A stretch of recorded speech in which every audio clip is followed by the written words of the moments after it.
Tai laba diena, sveiki visi susirinkę į šiandienos webinarą, kurio tema yra darbuotojo darbo pareigų pažeidimai ir žalos darbdaviui atlyginimas. Mano vardas Laura, dirbu SitePro apskaitos programoje Debesyje ir taip pat pristatau jau su mumis webinarą vedusi Giedrių Gražulį, darbo ginčų ekspertą. Tai šio webinaro metu bus nagrinėjamos pagrindinės darbuotojo darbo pareigų pažeidimų nustatymo taisyklės, pažeidimų tyrimo atlikimo ir įforminimo praktikos, bus akcentuojami šiurkštūs darbo pareigų pažeidimai ir jų išskirtinė teisinė reikšmė. Taip pat bus aptariami darbuotojo materialinės atsakomybės už pažeidimus taikymo principai. Gausiais praktiniais pavyzdžiais Giedrius atskleis žalos darbdaviui atlyginimo problematiką, taip pat skirs dėmesio darbo pareigų pažeidimų prevencijai, darbdavio verslo rizikos valdymui bei atsakymams į webinaro metu užduotus klausimus. Norėčiau pakviesti registruotis į artėjančius kitus mūsų suplanuotus webinarus, kurių turime keletą jau pusiai metų į priekį, kurie yra labiau susiję su apskaita, mokesčiais. Bet kaip ir su Giedriu kalbėjom, ar ne, galbūt ateityje ir dar paplanuosim daugiau webinarų apie darbo ginčus. Tai Giedriau, perleidžiu eterį jums. Gerą dieną. Galbūt kažkas jau pažįsta mane iš ankstesnių webinarų arba esame jau susitikę praktikuojant tam tikrus teisinius klausimus. Šios dienos tema - darbuotojo darbo pareigų pažeidimai ir žalos darbdaviui atlyginimas. Tai yra labai populiari tema darbo teisėje, labai svarbi tema ir kartu labai tuo pačiu sudėtingas teisės institutas. Mano vertinimu tai vienas sudėtingiausių yra darbo teisės institutų, tai yra viena iš sudėtingiausių sričių, plačiausių sričių. Visada reikia labai skirti daug laiko. Pabandysiu daugiau praktiniais pavyzdžiais, ne teorinėmis savokomis atskleisti svarbiausius klausimus būtent šią temą. Darbuotojo darbo pareigos dažniausiai nustatomas darbo sutartyje, darbo kodekse yra įtvirtintos bendros darbo pareigos. Taip pat darbdaviai jas nustato norminiuose lokaliniuose aktuose, darbo tvarkos taisyklėse, pareiginėse instrukcijose, nuostatuose, kituose dokumentuose. Darbo pareigų pažeidimas teisinę reikšmę turi ir sukuria pasekmes darbo santykiams tik tai tada, kai tai yra darbo vietoje atliekama arba darbo metu. Jeigu veiksmas arba neveikimas atliekamas darbo metu arba darbo vietoje, tai yra darbo pareigų pažeidimas. Jeigu pažeidimas atliekamas ne darbo vietoje arba ne darbo metu, santykiai yra civiliniai ir netaikomas darbo teisės taisyklės. Iš civilinių santykių vėlgi kylanti atsakomybė sprendžiama civilinės teisės nustatyta tvarka. Tai šios temos neliesime, tai nėra šio seminaro dalykas, bet apie darbo pareigų pažeidimus tai pakalbėsime išsamei. Tai kaip ir minėjau, darbo pareigų pažeidimai gali būti atliekami arba aktyviais veiksmais, tai yra darbuotojas tam tikru aktyviu veikimu, aktyviu elgesiu padaro pažeidimą, ką draudžia darbo taisyklės nustatantys teisės aktai. Arba gali būti darbo pareigų pažeidimas padarytas neveikimu. Tai reiškia, kad yra nustatytos tam tikros darbo pareigos, bet darbuotojas jų nevykdo. Norint vertinti ir kalbėti apie darbo pareigų pažeidimų teisinę reikšmę, būtina visų pirma aptarti, kaip darbdaviai privalo elgtis, kada paaiškėja apie pažeidimą, kuris galimai gali būti darbo pareigų pažeidimas. Tai visų pirma, gaunama informacija tam tikra pas darbdavį, kad yra padarytas pažeidimas ir kad tai galimai yra darbo pareigų pažeidimas. Kaip minėjau, tai tas pažeidimas turi būti darbo vietoje ir darbo metu, arba darbo metu, tada jis bus vertinamas kaip darbo pareigų pažeidimas. Kita vertus, gali būti tam tikras pažeidimas, bet jis nebus įvertintas kaip darbo pareigų pažeidimas, nes pavyzdžiui, nėra pažeidžiamos arba nevykdomos tam tikros darbo pareigos. Bet tiesiog yra tam tikras moralės nusižengimas ar kažkoks kitoks teisinės reikšmės neturintis, socialinės tvarkos netitinkantis veiksmas arba neveikimas. Tai irgi nėra šio seminaro dalykas, tokie veiksmai. Paprastai informacija apie galimą darbo pareigų pažeidimą gaunama tokiomis pagrindinėmis priemonėmis, formomis. Tai gali būti tarnybinis pranešimas, tai yra, kada įmonės darbuotojas raštu praneša įmonės administracijai, vadovui informaciją, kad galimai jo kolega, kitas darbuotojas yra padaręs darbo pareigų pažeidimą. Gali būti kliento nusiskundimas, kada tretysis asmuo, tai yra klientas, praneša tam tikrą informaciją. Gali būti pačio darbuotojo atsakingo už pažeidimą pateiktą informaciją, pranešimas.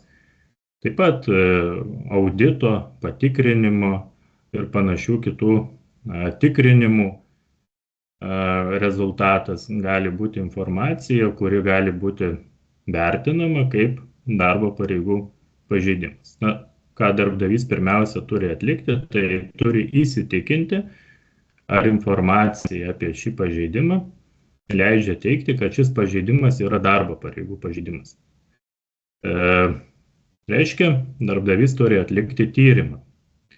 Tyrimas darbo kodekse ir kituose darbo teisės aktuose nėra reguliuojamas.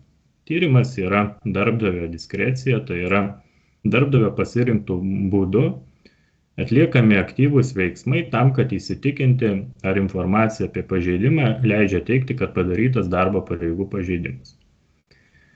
Paprastai tyrimas pradedamas ir įforminamas tam tikrų dokumentų, bet tai nėra būtina. Kaip pavyzdys galėtų būti, darbdavys priima įsakymą pradėti tyrimą. Ir atitinkamai gali imtis kitų veiksmų, kurie yra reikalingi šiam tyrimui atlikti. Pavyzdžiui, jeigu yra gaunama informacija apie galimą teisės pažeidimą, galimai gal nusikalstamą netgi veiką ar administracinį pažeidimą, darbdavys gali pradėti tyrimą, pranešti darbuotojui apie šį tyrimą ir, pavyzdžiui, nušalinti jį nuo darbo tuo laikotarpiu, kol atliekamas tyrimas.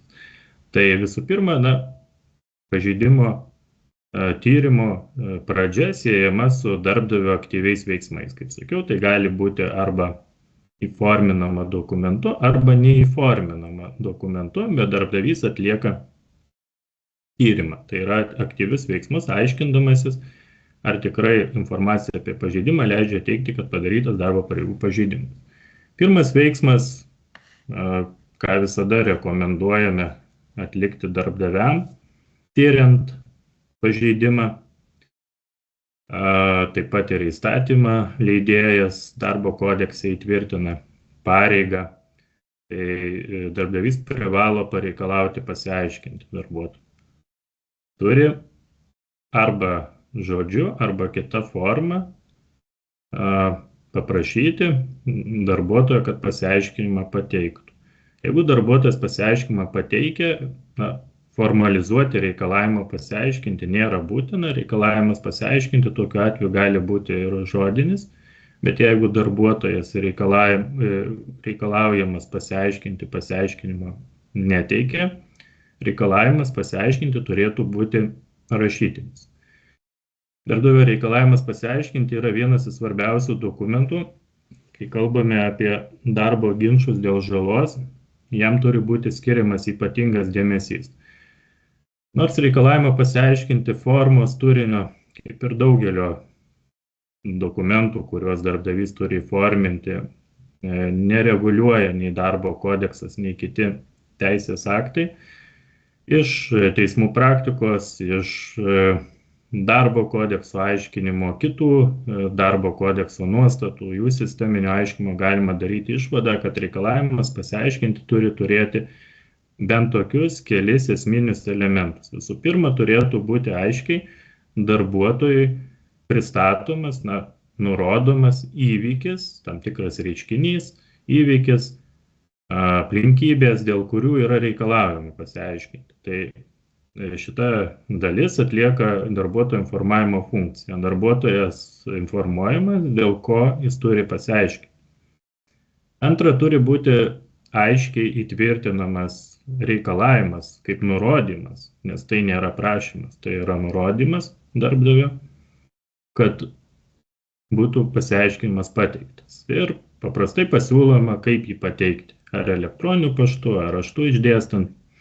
Geriau, kad būtų kuo aiškiau, konkrečiau šitas nurodymas įforminamas. Ir paskutinis, kas yra dalykas, kas yra labai svarbu, tai yra termino pateikti pasiaiškinimą nustatymas. Tai yra vienas iš svarbiausių elementų, pasiaiškinimas nenurodant termino, iki kada gali pasiaiškinimą darbuotojas pateikti, praktiškai turi labai prastą vertinimą, kritiškai vertinamas ir neatlieka savo teisinės reikšmės. Tai būtina nurodyti terminą, iki kada darbuotojas turėtų pateikti pasiaiškinimą. Praktika rodo, kad tai gali būti nuo kelių darbo valandų iki kelių darbo dienų šis terminas. Pažymėtina, kad darbuotojo pasiaiškinti galima prašyti, reikalauti tik tai darbo metu ir terminas turi būti siejamas su darbo laiku. Tai reiškia, kad darbdavys neturi teisės nurodymus duoti darbuotojai ne jo darbo metu arba terminą susijęti reikalavimą pateikti su nedarbo laiku. Kai gaunamas pasiaiškinimas arba paaiškėja, kad pasiaiškinimo darbuotojas nepateikia, darbdavys gali pradėti daryti išvadas, ar tikrai pažeidimas padarytas. Kaip minėjau, reikalavimo pasiaiškinti šito dokumento, šito veiksmo pagrindinė funkcija tai yra įsitikinti, įsiaiškinti darbuotojo žinomas aplinkybės apie galimą pažeidimą ir suteikti galimybę darbuotojui pateikti savo versiją. Tai reiškia, suteikiama yra galimybė darbuotojui būti išklausytam. Įvertinamas yra ir jo pozicija, jo požiūris tuo rūpimu klausimu, tai yra tiriant pažeidimą. Pasibaigus šiai procedūrai, paprastai darbdavys jau, aišku, atlikdamas ir kitus veiksmus, ištirdamas kitas aplinkybės, iš trečiųjų asmenų gavęs informaciją tam tikrą, tarkim, policijos, liudytojų, kitų asmenų gali daryti išvadą, ar pažeidimas vertintinas kaip darbo pareigų pažeidimas, atitinka darbo pareigų pažeidimo požymis, tai kartoju, kad tai būtų darbo vietoje arba darbo metu, kad pasireikštų kažkokių tai darbo pareigų nevykdymo aktyviais veiksmais arba pasyviu elgesiu, kad buvo kažkokios priskirtos darbo pareigos, bet jų nevykdė darbuotojas. Jeigu nustato, kad yra darbo pareigų pažeidimas, darbdavys gali įforminti. Pareigos neturi, bet gali įforminti pažeidimo nustatymą. Rekomenduotina, kad tai būtų tam tikras pažeidimo aktas, jį galima pavadinti įvairiai, bet bendraja prasme tai tam tikras konstatavimas darbdavio, tam tikra išvada, ar darbdavio nuomonė pažeidimas yra darbo pareigų pažeidimas, ar tokio nėra. Ir paprastai, jeigu yra padaroma išvada, kad tai yra darbo pareigų pažeidimas, rekomenduotina supažindinti būtent su šita darbdavio išvada. Jeigu jinai yra įforminta raštu, tai rekomenduotina supažindinti darbuotoją arba pasirašyti arba įsiunčiant elektroninėmis priemonėmis.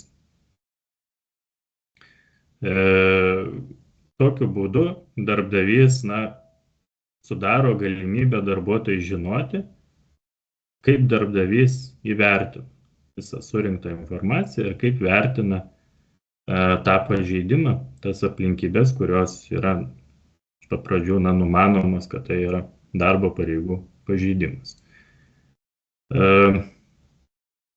Nustačius pažeidimą, jį forminus, supažindinus darbuotoją, atsiranda kitos įvairios teisinės pasiekmės, teisinės procedūros, apie kurias dabar pakalbėsiu ir atitinkamai pažymėsiu, kokia yra būtent darbo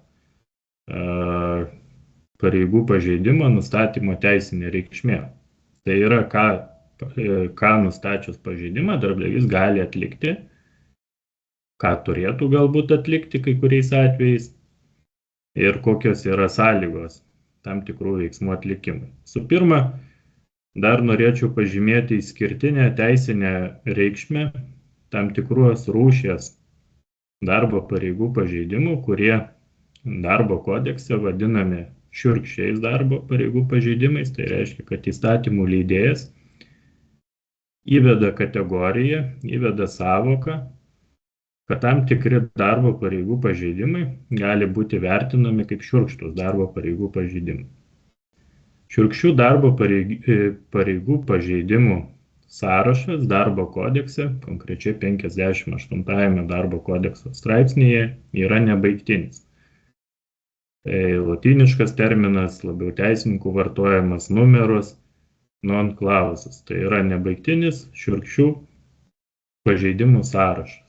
Tai reiškia, kad įstatymų leidėjas, priimdamas įstatymą, Seimas priimdamas darbo kodeksą, neįtvirtino baigtinio sąrašo, koks pažeidimas yra vertintinas kaip šiurkštus.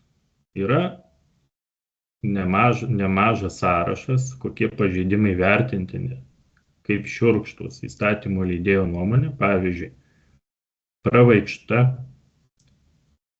alkoholinių gėrimų vartojimas darbo vietoje, nusikalstamas veikos padarimas, priekabiavimo įvairiais aspektais aplinkybės. Iš esmės darbo kodekse įstatymų leidėjas šios pažeidimus jau iš karto vertina kaip šiurkščiais, bet yra nurodyta, kad darbdavys turi teisę įtvirtinti savo dokumentuose ir kitus teisės pažeidimus, įtvirtinti labiau įvertinimą tam tikrų pažeidimų kaip šiurkščių.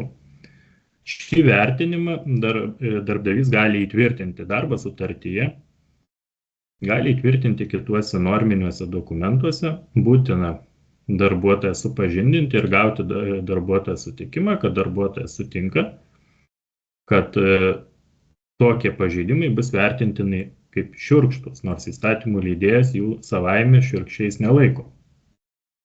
Paprastai, jeigu jie įtvirtinti šie įvertinimai įsiskiriantis nuo įstatymų leidėjo darbo sutartyje, tai būtina, kad darbo sutartis būtų pasirašyta darbuotojo ir aiškiai matyti, kad būtent sutikęs yra darbuotojas dėl tokio vertinimo prieš pradedant darbo santykius. Kokia išskirtinė šiurkščių pažeidimų teisinė reikšmė? Tai yra tai, kad jie sudaro teisinį pagrindą darbo santykius nutraukti darbdavio iniciatyvą bei įspėjimu. Reiškia, kad darbdavys turi teisę, bet labai svarbu ne pareigą, esant šiurkščiam darbo pareigų pažeidimui, nutraukti darbo sutartį bei įspėjimu. Ir žinoma, neišmokant jokių išeitinių išmokų, paprastai kalbant, gali nutraukti darbo sutartį nedelsiant. Dėl darbo santykių nutraukimo esu labai daug kalbėjęs viename iš seminarų, todėl labiau nesiplėsiu. Mūsų tema yra kita ir labiau akcentuosime dabar darbo pareigų pažeidimų teisinę reikšmę. Kalbėjom apie tai, kad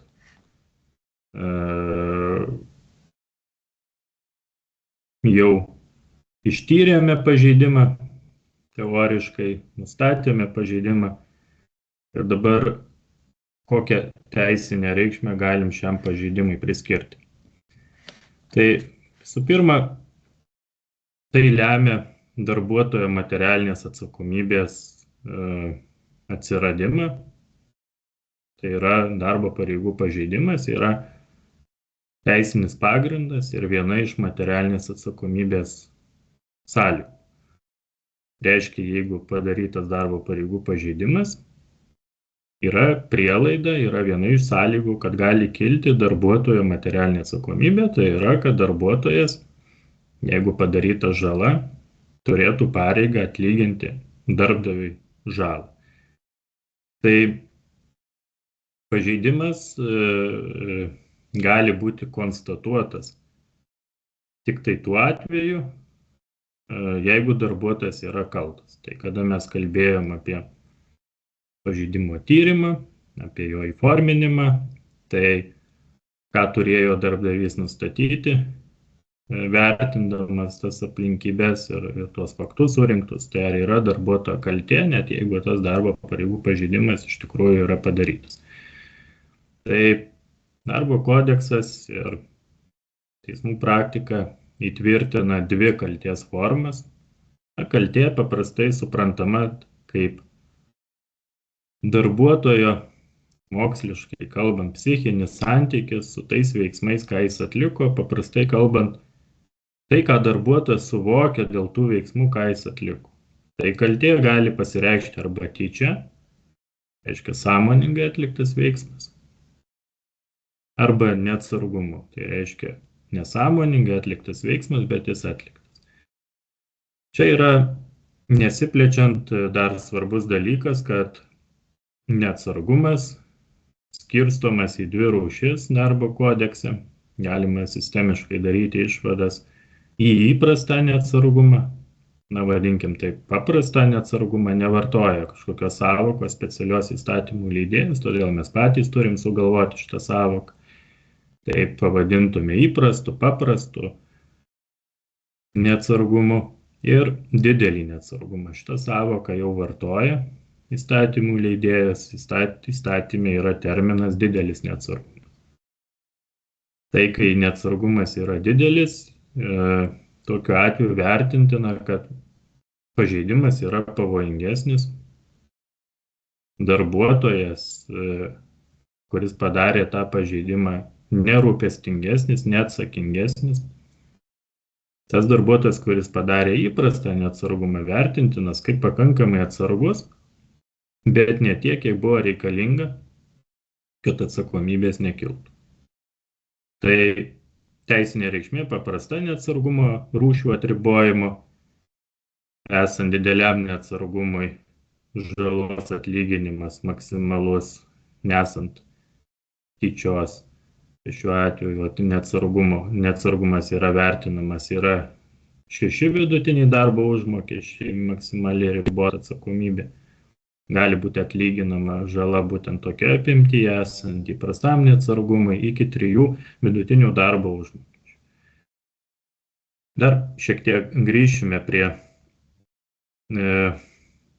pažeidimo kaip sąlygos žalai atsirasti ir įvertinti. Dar svarbu pasakyti, kad pažeidimui konstatuoti, kad jis turėtų teisinę reikšmę ir lemtų darbuotojo materialinę atsakomybę, tai būtinas tiesioginis priežastinis ryšys tarp darbuotojo veiksmų arba neveikimo. Sutarėm, kad pažeidimas gali būti arba veiksmai, arba neveikimas. Tai tarp šitų neveikimo ar veikimo,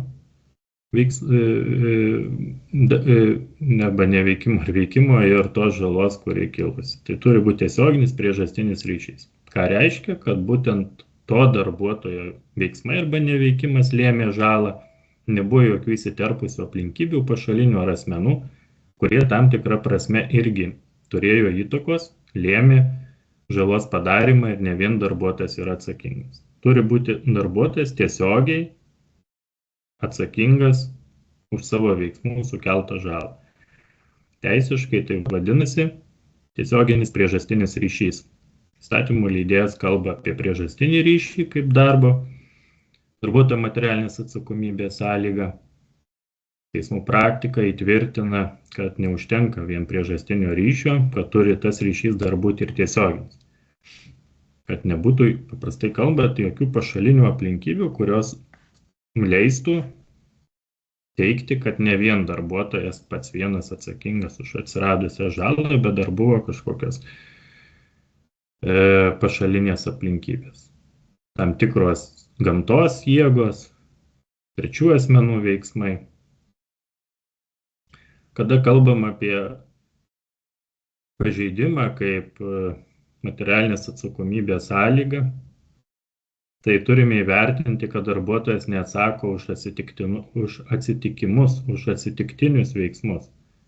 Darbuotojas atsako tik tai už tyčia arba neatsargiai padarytus darbo pareigų pažeidimus. Jeigu darbo pareigų pažeidimą lėmė atsitiktinumas, teisiškai tai vadinama kazusu, atsitiko kazusas, atsitikimas, iš esmės atsakomybė darbuotojo net ir esant darbo pareigų pažeidimui nekyla. Dabar tik bendrais bruožais aptarus pažeidimą, jo teisinę reikšmę, labai svarbu atskleisti žalos darbdavio atlyginimo problematiką. Nes kuo reikšmingas yra darbo pareigų pažeidimo teisinis vertinimas, jo nustatymas, tyrimas, tai visų pirma susijęs su galimybė darbdaviui padarytą žalą, nes paprastai pažeidimas padaro žalą. Arba kalbame mes dabar šiuo metu labiau apie pažeidimus, kurie padaro žalą, tai būtent, kad galima būtų gauti žalos atlyginimą, išreikalauti žalos atlyginimą iš darbuotojo. Tai yra, tarsime dabar žalos darbdaviui atlyginimo klausimas. Visų pirma,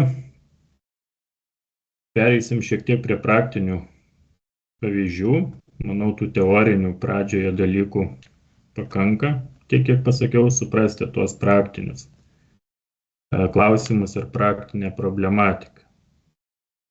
Tai svarbiausia problematika darbo pareigų pažeidimo teisinėje reikšmėje ir žalos darbdavio atlyginime, ir kaip ir daugelį kitų darbo teisės klausimų, tai yra civilinės teisės ir darbo teisės reguliuojamų sričių atribojimas. Noriu pasakyti, kad darbo teisė yra ypatinga civilinės teisės šaka, tai yra tam tikra civilinės teisės bendraja prasme rūšis, privatinės civilinės teisės specifinė rūšis. Ir tarp darbuotojo ir darbdavio atsiradus darbo santykiams, tai yra sudarius darbo sutartį, pradėjus darbuotojui vykdyti darbo pareigas, darbo funkcijas pagal darbdavio nurodymus, atsiradus šitiem darbo santykiam, kartu atsiranda ir daugiau santykių tarp darbuotojo ir darbdavio, kurie būna civilinio pobūdžio. Tai ir kita vertus, esant darbo santykiam tarp darbuotojo ir darbdavio, negalima teigti ir vertinti, kad šitas ryšys tarpusavio turi būti reguliuojamas arba gali būti reguliuojamas be jokių išimčių civilinės teisės normų. Tai iš tikrųjų jis reguliuojamas darbo teisės normų, o civilinės teisės normos yra taikomos tik tai tam tikruose klausimuose ir tiek, kiek nereguliuoja darbo teisės normos. Kalbant paprasčiau, norint teisingai suprasti ir įvykdyti žalos darbdavio atlyginimo procesą, jo negalima atlikti vadovaujantis bendrosiomis civilinės teisės normomis. Dabar praktiniai pavyzdžiai. Dažnai būna taip, kad kai darbuotojas padaro žalos darbdaviui, darbdavys pradeda naudoti savigyną. Tai yra, kalbame apie savigyną. Savigyna yra civilinės teisės institutas. Taip pat jinai yra ir baudžiamojoje teisėje, bet čia mums neaktualus tas klausimas. civilinės teisės yra nustatyta savigyna. Tam tikrais atvejais civilinė teisė leidžia savigyną.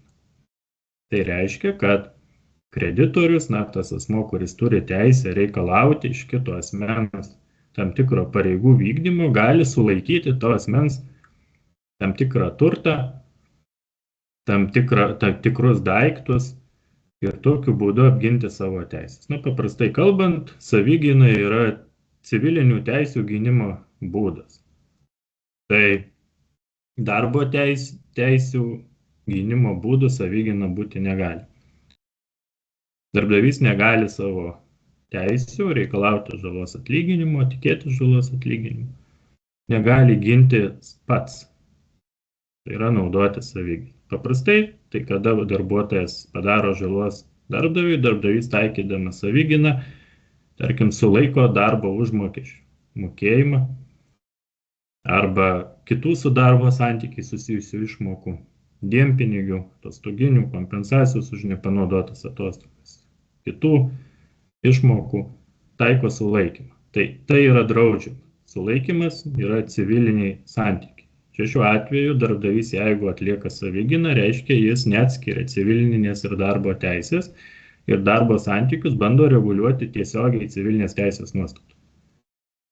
Tai savigyna yra draudžiama, vietoj to yra naudojamos kitos priemonės ir kitoje dalyje, kada kalbėsime apie žalos atlyginimą darbdaviui, labai išsamiai paaiškinsiu, kokios tos priemonės yra, ką galima daryti vietoj savigynos. Kitas praktinis pavyzdys, dar viena darbdavio klaida, darbdavio tiesioginis darbdavio taikymas civilinės teisės normų darbo santykiam, tai yra įskaitimas. Darbuotojas padaro žalos, yra atsakingas darbdaviui tam tikrą sumą, tam tikrą žalos sumą, žala nustatyta, pažeidimas išaiškintas, kaltė neabejotina darbuotojo. Darbdavys įskaito, turi mokėtinas sumas darbuotojui, tarkim, iš darbo santykių, darbo užmokesčio, dienpinigių, kitų išmokų ir atlieka vienašališką įskaitimą su žala, kurią darbuotojas padarė. Tai taip pat yra draudžiama. Įskaitimas yra draudžiamas. Apskritai darbo teisiniuose santykiuose įskaitimas kaip civilinės teisės institutas praktiškai nenaudojamas, negali būti naudojamas. Tam tikra prasme įskaitimas gali būti pripažįstamas, tam tikra forma yra speciali įskaitimo darbo teisė, tai yra įskaita. Pavyzdžiui, kada darbdavys perveda dėl aritmetinės klaidos didesnį darbo apmokėjimą negu privalėjo, turi teisę įskaityti į ateities mokėjimą, jeigu tikrai dėl aritmetinės klaidos tokia permoka atlikta. Tai čia yra įskaitimas daugiau dėl klaidos, tokia kaip priemonė įspręsti šitą klausimą, leistina priemonė, bet jokių būdų tai nereiškia, kad įskaita leidžia atlikti įskaitimą, tarkim, paprastai kalbant, dengiant žalą mokėtinomis darbuotojų sumomis. Jeigu taip yra atliekama, o pasitaiko tokiu atveju, tiek savigynos, tiek įskaitimo atvejai nereti, pasitaiko ginčuose praktiniuose, jeigu tokie veiksmai atliekami, jie pripažįstami neteisėtais. Sukeliamos teisinės pasekmės atitinkamos, ta paprasta tiesioginė teisinė pasekmė, kuri kyla, tai vertinama, kad darbo užmokestis arba kitos su darbo santykiais yra susijusios išmokos yra neišmokėtos. Tai yra, kad darbdavys ir toliau lieka skolingas darbuotojui, nors jis atliko savigyną, sulaikė darbo užmokestį arba atliko įskaitimą, apskritai vertino, kad jau neturi pareigos sumokėti darbo užmokesčių. Konkrečiai dabar kalbant apie žalos atlyginimą darbdaviui, žinau, kad labai rūpi darbdaviam formos, kaip galima žalą atlyginti. Labai daug sulaukiu klausimų praktiniai veikloje, labai daug bylų nagrinėjame šiais klausimais, sprendžiame. Tai yra visos formos, kaip galima atlyginti žalą darbdaviui arba kaip darbdavis tikėti žalos atlyginimo, kaip sulaukti žalos atlyginimo, jeigu pažeidimas nustatytas, darbuotojo kaltė yra, žala yra nustatyta, aiški ir įmanoma apskaičiuoti, įvertinti, kaip galima tą gauti žalos atlyginimą. Tai su pirma, labai yra svarbu tai, kad darbuotojo materialinė atsakomybė yra ribota. Jeigu darbuotojas neatlieka tyčinių veiksmų, labai retai žala yra sukeliama tyčia, dažniausiai yra neatsargumu. Jeigu darbuotojas neatlieka kaltų tyčinių veiksmų, darbuotojo atsakomybė yra ribota. Šiek tiek užsiminiau, kad kai yra įprastas neatsargumas, darbuotojo materialinė atsakomybė ribojama 3 vidutiniais darbo užmokesčiais, kai yra didelis 6 vidutiniais darbo užmokesčiais. Tai galima daryti išvadą, kad tipiniu standartiniu atveju, kada nėra darbuotojo tyčios dėl žalos, paprastai daugiau kaip 6 vidutinių darbo užmokesčių žalos atlyginimo darbdavys neturėtų tikėtis. Tai yra maksimali suma. Yra išimčių. Kaip minėjau, viena išimčių yra tai, jeigu žala padaryta tyčia. Atitinkamai tyčiniam veiksmam yra priskiriama ir tai, kad žala padaryta apsvaigus nuo alkoholio, psichotropinių medžiagų, nes vertintina, kad tai yra jau kaltės aukščiausias laipsnis tyčia. Nebūtinai tiesioginė tyčia, tyčia irgi gali turėti įvairių formų, tai jeigu yra šios specialios ypatingos aplinkybės, vertintina, kad žala padaryta tyčia ir atitinkamai galima reikalauti visos žalos atlyginimo. Kitas atvejis, kada galima bandyti pasiekti maksimalų absoliutų, o neribotą žalos atlyginimą, yra rašytinis susitarimas su darbuotoju dėl geranoriškos žalos atlyginimo. Sudarius rašytinį susitarimą, tai yra darbuotojui geranoriškai pasirašius susitarimą, kad jis pripažįsta žalą ir sutinka ją atlyginti, galima susitarti dėl neriboto maksimalaus viso žalos atlyginimo.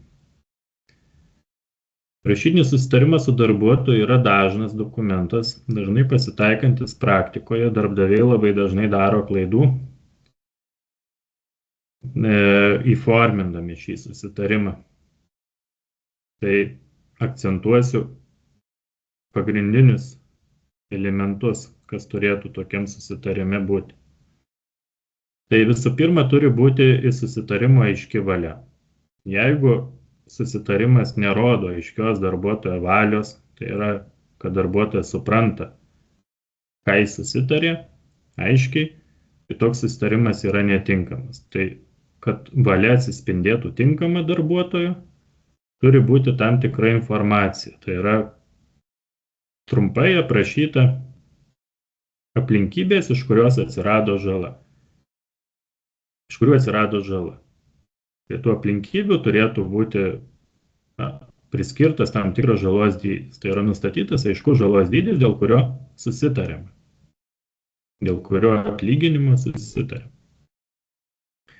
Tada turėtų būti darbuotojo tame susitarime aiškus sutikimas, įvairiais tai žodžiais gali būti išreiškiama, nes įstatymų leidėjas formos tokio susitarimo nereguliuoja, bet tai, kad darbuotojas sutinka su žalos atlyginimu. Pavyzdžiui, gali būti pripažįstama kaltė susitarime arba darbuotojas aiškiai nurodo susitarime, kad žino apie tokią žalą ir atsakingas už ją, nori ją atlyginti ir panašios kitos konstrukcijos, iš esmės rodančios, kad darbuotojas sutinka su atlyginimu. Ir atitinkamai turėtų būti žalos atlyginimo būdas nurodytas. Būdų gali būti įvairių. Čia yra susitarimo reikalas, čia jau yra iš dalies ir civilinės teisės reguliuojamas rytis. Toks susitarimas, kur galioja pacta sunt servanda principas, tai yra sutarčių reikia laikytis ir iš principo sutarčių laisvės principas. Tai galima susitarti dėl žalos atlyginimo iš karto, galima susitarti dėl periodiško žalos atlyginimo, galima susitarti dėl įskaitų iš darbo užmokesčio ir taip pat galima susitarti iš kitų su darbo santykiais susijusių išmokų, pavyzdžiui, dienpinigių.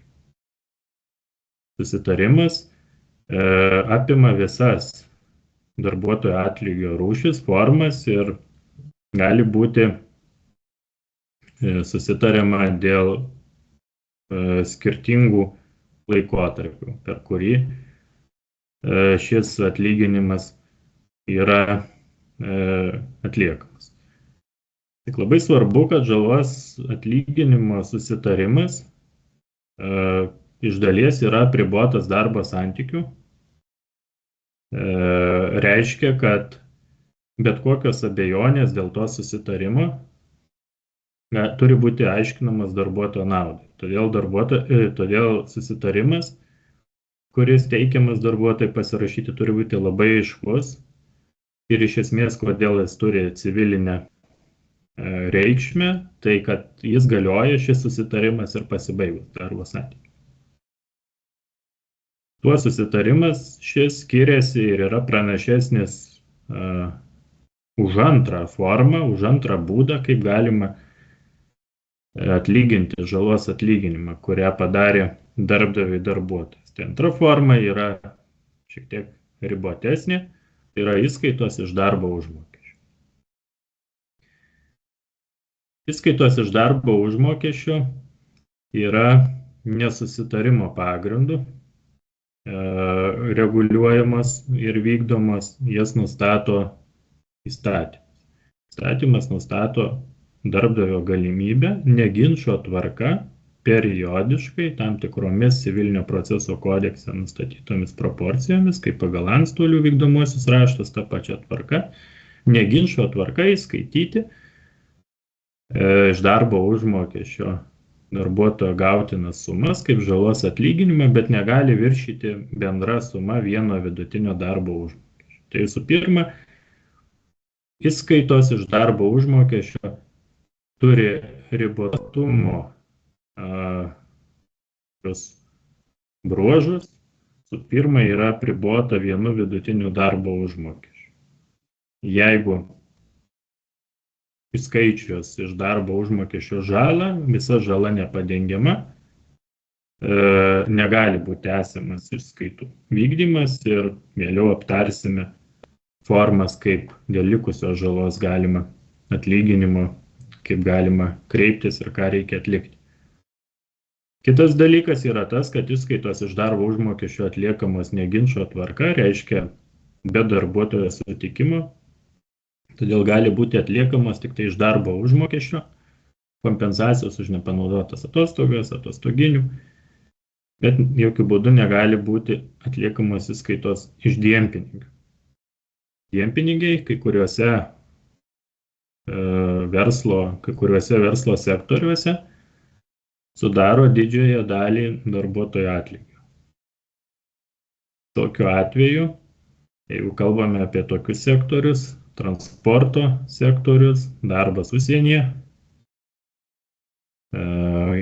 arba transporto sektoriaus darbas užsienyje, labai yra svarbu suprasti, kad iš dienpinigių neginčo tvarka jokių įskaitų atlikti negali.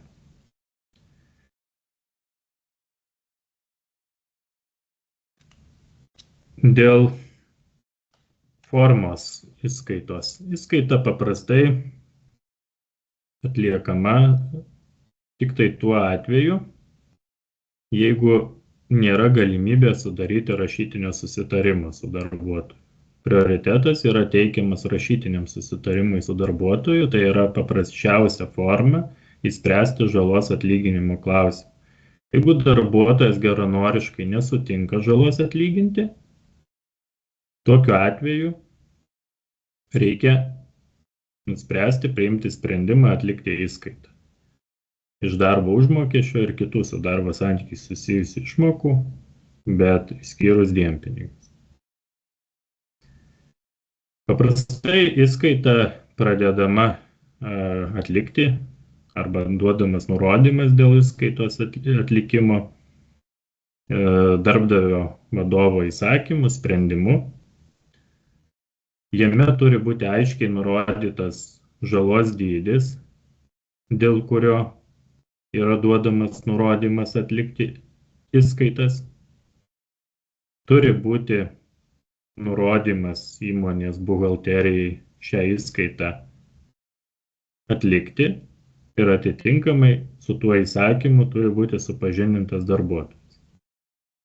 Paprastai žala nebūna akivaizdi ir darbuotojas ne visada gali suprasti žalos mastą, ne visada gali suprasti, kaip žala atsirado, todėl rekomenduotina įsakymą parengti kuo informatyvesnį, nes įsakymas atlieka dvi funkcijas. Visų pirma, tai yra tiesioginis nurodymas įmonės buhalterijai atlikti buhalterinės apskaitos veiksmus, atitinkamus įskaitos veiksmus, o kita funkcija informuoti darbuotoją apie tai, koks žalos dydis ir kad yra nurodoma šią žalą įskaityti iš darbo užmokesčio. Tai paprastai kalbant, ne ginčo tvarka, prievarta išreikalauti. Reiškia, mažiau sumokėti darbo užmokesčio, negu priklauso darbuotojui. Su įsakymu reikia darbuotoją supažindinti, rekomenduotina pasirašytinai, nesant tokios galimybės, galima įsakymą išsiųsti elektroninėmis priemonėmis. Rekomenduotina kartu su įsakymu išsiųsti ir žalos nustatymo dokumentus. Tai leistų, esant ginčui, darbdaviui įrodyti ir teigti, kad darbuotojas turėjo visą informaciją dėl žalos dydžio ir žalos atsiradimo mechanizmų. Kada yra darbuotojo ir darbdavio susitarimas dėl žalos atlyginimo geranoriškai, paprastai mažai ginčų kyla dėl šio susitarimo vykdymo, jeigu jis yra aiškus ir konkretus. Reiškia, kad darbo ginčo tikimybė yra maža sudarius tokį susitarimą. Esant prievartiniam ginčo tvarka, darbdavio nurodymui atlikti įskaitas iš darbo užmokesčio, darbo ginčai yra dažni. Tokiu atveju atsiranda papildomas poreikis pasiruošti galimam ginčui, jeigu darbuotojas nesutiktų su įskaita, kadangi darbuotojas gali ginčyti įskaitą. Gali ginčyti ir susitarimą, bet nuginčyti susitarimą mažesnė yra tikimybė. Nuginčyti įskaitą yra gana didelė tikimybė, nes praktika rodo, kad darbdaviai įskaitas iki šiol atlieka labai nekokybiškai, tinkamai neįformina ir galiu iš praktikos pasakyti, kad turbūt tik kas 10 įskaita turi tinkamus rekvizitus, tinkamus įforminimo mechanizmus ir gali tikėtis pergalės darbo ginčų. Darbdaviai iki šiol įskaitas atlieka daugeliu atveju atmestinai arba iš viso net elementarių netaiko informavimo taisyklių, metodų. Tokiu būdu išskaita yra tik dėl akių, galima tai pasakyti, dažniausiai padaroma, bet neatlieka savo funkcijų. Tai tokios įskaitos perspektyvų didelių neturi. Bet atlikus mano paminėtus veiksmus, įforminant įskaitą, supažindinant darbuotoją, tikrai galima tikėtis, kad tos įskaitos bus pripažintos teisėtos. Aišku, įskaitos forminimas yra tik tai jau galutinio proceso, tai yra žalos atlyginimo forma. Pirmas etapas, kaip kalbėjau, yra pažeidimo tyrimas, jo nustatymas ir teisinės reikšmės jam suteikimas, tai yra įvertinimas, kad tas pažeidimas gali sukelti darbuotojo materialinę atsakomybę. Tai reiškia, kad darbuotojas yra atsakingas šitų pažeidimų padarytą žalą. Tik tai tokiu atveju galimas įskaitos. Jos dar taip pat, kaip akcentuoju, turi būti ir tinkamai įformintos. Nepavykus atlyginti žalos geruoju, neišskaičius visos žalos iš darbo užmokesčio, darbdavys turi teisę kreiptis į darbo ginčų komisiją, tai yra privaloma ikiteisminio ginčų sprendimo forma dėl neatlygintos žalos atlyginimo iš darbuotojų.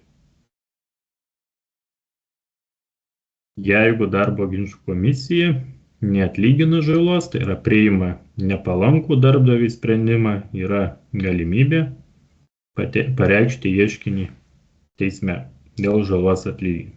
Tai paprastai kalbant yra 4 etapai, kaip gali būti žala atlyginama darbdaviui: susitarimo pagrindu, įskaitų, kreipiantis į darbo ginčų komisiją ir galiausiai į teismą.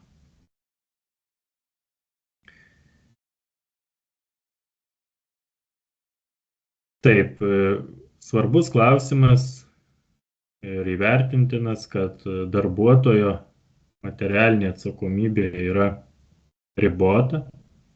Tai net jeigu ir bus atlikti visi žalos atlyginimo veiksmai, bet nepavyks susitarti su darbuotoju dėl visos žalos atlyginimo, kaip minėjau, akcentuoju, galima tikėtis iki 6 vidutinių darbo užmokesčių atlyginimų. Šita ribotos atsakomybės sąlyga arba institutas leidžia teigti apie tai, kad darbdavio vykdoma verslo, komercinė veikla ar apskritai nekomercinė veikla vykdoma, jeigu tokia vykdoma, jinai turi tam tikrą riziką. Tai kalbame apie verslo komercinę riziką. Tai yra labai svarbus klausimas, kada apskritai bandome atriboti darbo teisę nuo civilinės teisės ir vėl sugrįžtame prie tos pačios problematikos, kad tam tikri teisiniai santykiai tarp darbuotojo ir darbdavio turėtų būti reguliuojami tik tai darbo teisės normomis, bet nebūtų taikomos bendros civilinės teisės nuostatos. Civilinės teisės ir darbo teisės atribojimas arba iš tų teisės normų konkurencija yra labai svarbus klausimas, kada kalbame apie verslo komercinę riziką. Dažnai darbdaviai man užduoda tokį klausimą, arba daugiau retorinį tokį klausimą ar pasvarstymą. Ar yra taip, kad darbdavys neturi jokių priemonių, jokių būdų drausminti darbuotojus, kada darbuotojai daro žalą, o jeigu arba bando padaryti žalą, jeigu padaro žalos, tai praktiškai visa rizika yra darbdaviui ir neįmanoma jokios žalos atlyginti. Tai tam tikrais aspektais galima sakyti, kad šiek tiek tiesos tuose teiginiuose yra, bet mano tikslas šito seminaro būtent paaiškinti, kad labai priklauso teisingumas šitų teiginių, o gal tiksliau neteisingumas, netikslumas jų nuo to, kaip darbdavys administruoja žalą. Ir ar jis žalą tikrai tinkamai bando atlyginti, atlieka veiksmus, kad jinai būtų atlyginta. Ir ar tinkamai valdo savo komercinę verslo riziką. Dažnas atvejis yra tas, kad šitie teiginiai atsiranda tada, kada darbdavys netinkamai valdo verslo arba komercinę riziką. Tai šiek tiek prieisiu prie darbdavio verslo rizikų. Tai labai svarbus taip pat klausimas, nes jis susijęs su darbuotojo darbo pareigų pažeidimo administravimu, žalos atlyginimo administravimu. Tai bendra taisyklė yra tokia, kad darbdavys savo verslo, darbo kodekse minimas terminas komercinės rizikos negali perkelti darbuotojų. Bendra taisyklė yra tokia, kad darbdavys turi savo komercinę riziką ir darbuotojas šitos rizikos neturi, jos nepatiria. Iš dalies negalima sutikti, kad visiškai jokios rizikos darbuotojas nepatiria dirbdamas, tam tikrą riziką patiria, visgi darbuotojas rizikuoja, kad padarė žalą, jis turės ją atlyginti.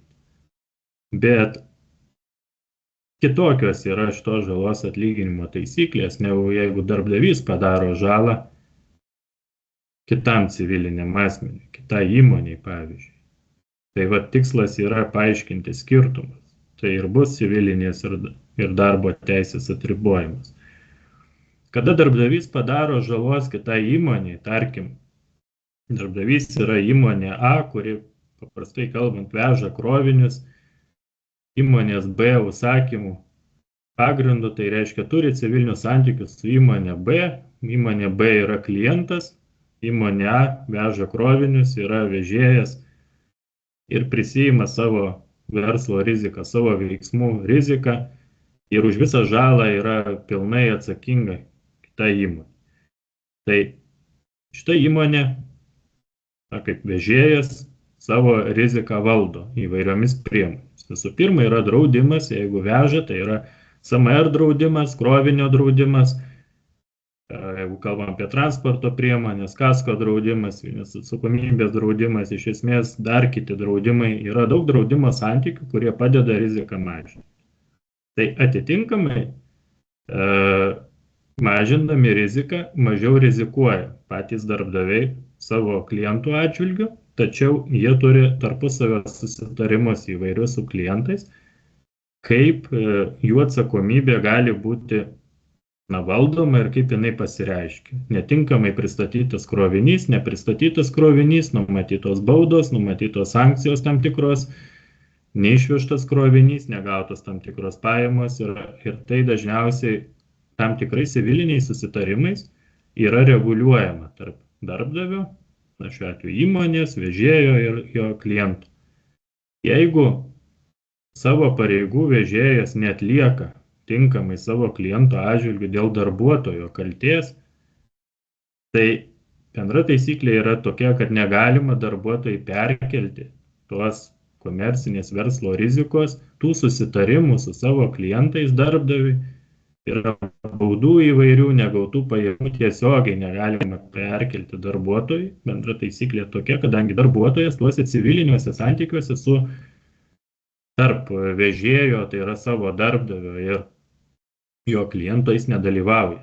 Jis net gali nežinoti apie tuos susitarimus. Jeigu jis nedalyvauja, jis neturi jokios derybinės galios juos pakeisti.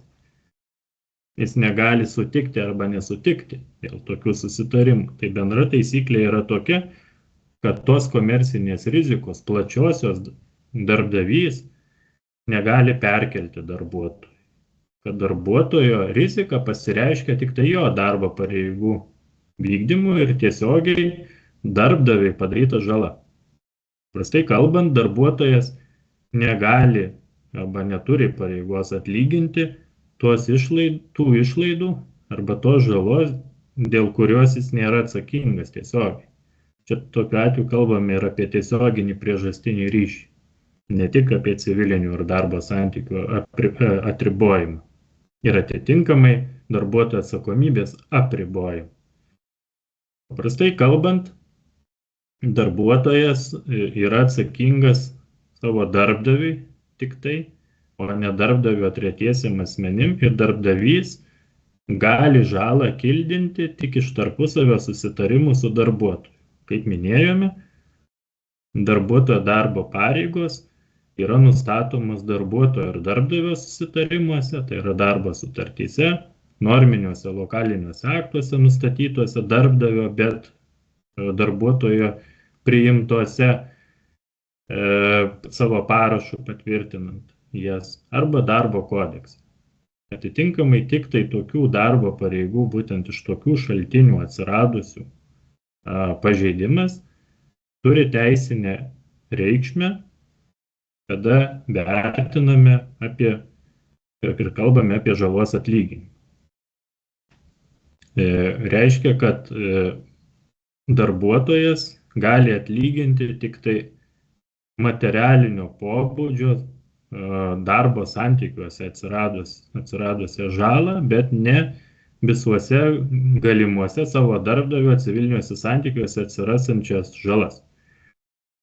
Ir jeigu mes kalbame apie valdymą rizikos ir ką darbdavys gali nuveikti šiuo klausimu, tai turėtume paliesti labai svarbią dar temą vieną, tai yra darbo pareigų pažeidimų prevencija. Iš esmės, galima kontroliuoti, galima iki minimumo sumažinti darbo pareigų pažeidimų padarymo tikimybę. Su pirma, labai svarbi forma, jau aišku, aš nekalbu apie tinkamą atranką darbuotojų, pasirinkimą darbuotojų, jų ir asmenybės įvertinimą. Čia savaime suprantami dalykai, bet kalbame dar apie teisinius dalykus, ką gali pasiūlyti teisininkai, o ne apskritai bendri dėsniai gyvenimo. Tai teisininkai gali pasiūlyti, ypatingai kurie turi patirties darbo ginčuose, gerokai subtilesnius dalykus, ką gali padaryti darbdaviai. Tai visų pirma, tinkamai įsiforminti dokumentus ir išvengti galimų pažeidimų. Labai didelis dėmesys, manau, turėtų būti darbo tvarkos taisyklėm, instrukcijom, mokymam. Reiškia, darbdavys turėtų investuoti laiko, lėšų tam, kad darbuotojas tinkamai būtų informuotas, kaip jam reikia atlikti darbo funkciją. Visas galimas rizikas, būtent jau pačio darbuotojo, patiriamas jo darbe. Todėl reikėtų apsirašyti, paprastai kalbant, tai reiškia susireglamentuoti visus galimus atvejus darbo pareigų atlikimus, taip, kad darbuotojai niekada nekiltų daug abejonių, kaip jam reikia atlikti tam tikras darbo funkcijas. Praktika rodo, kad daug darbo pareigų pažeidimų yra padaromi iš nežinojimo. Darbuotojas nežino, kaip atlikti tam tikrą darbo funkciją, veikdamas neatsargiai, paprastai tai būna įprastas neatsargumas, ką nors sulaužo, sugadina, kažko nepadaro. Dėl to, kad jis nėra instruktuotas, nėra pamokytas, kaip reikia tą dalyką atlikti.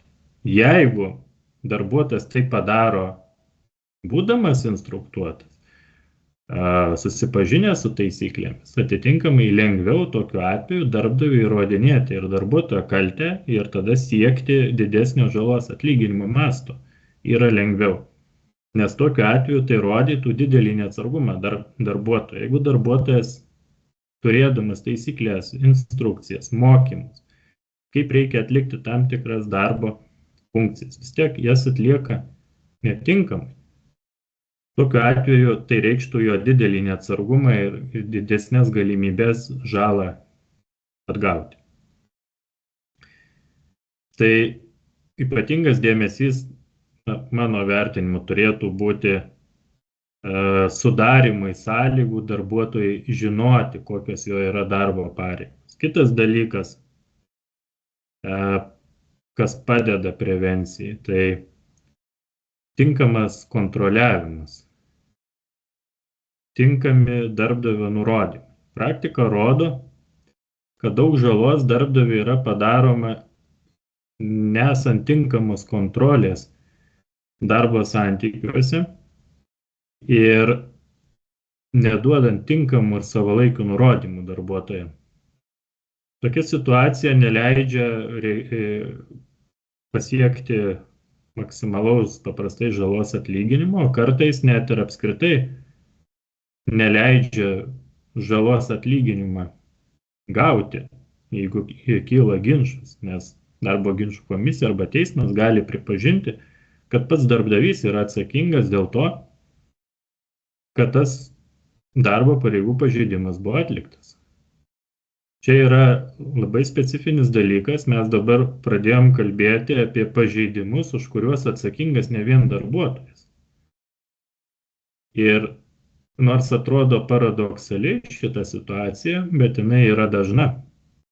Darbuotojas padaro darbo pareigų pažeidimą ne vien dėl savo kaltės.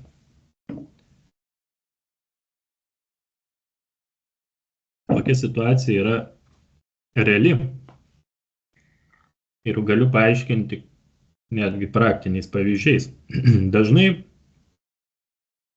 pasitaiko, kad darbo ginčų komisija arba teismas tik dalį žalos atlygina, nes procentaliai netgi paskaičiuoja, kiek dėl to žalos atsakingas yra darbuotojas, kiek darbdavys.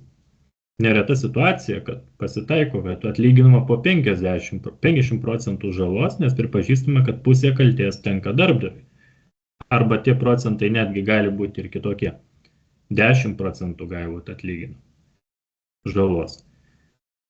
Tai paaiškinsiu, kodėl tai būna. Taip dažniausiai būna dėl netinkamos kontrolės, netinkamų nurodymų davimo, nesavalaikių nurodymų davimo. Ir reiškia, kad tarp žalos ir darbuotojo veiksmų arba neveikimo ne visada tas tiesioginis priežastinis ryšys ir būna. Arba jis dar yra nulemtas ir darbdavio veiksmų. Pavyzdys galėtų būti toksai. Darbuotojas veža darbdavio nurodymų krovinį. Krovinys yra sugadinamas, bet jis yra sugadinamas ir dėl darbdavio netinkamų nurodymų davimo. Tai paprastai kalbant, praktinis pavyzdys, jeigu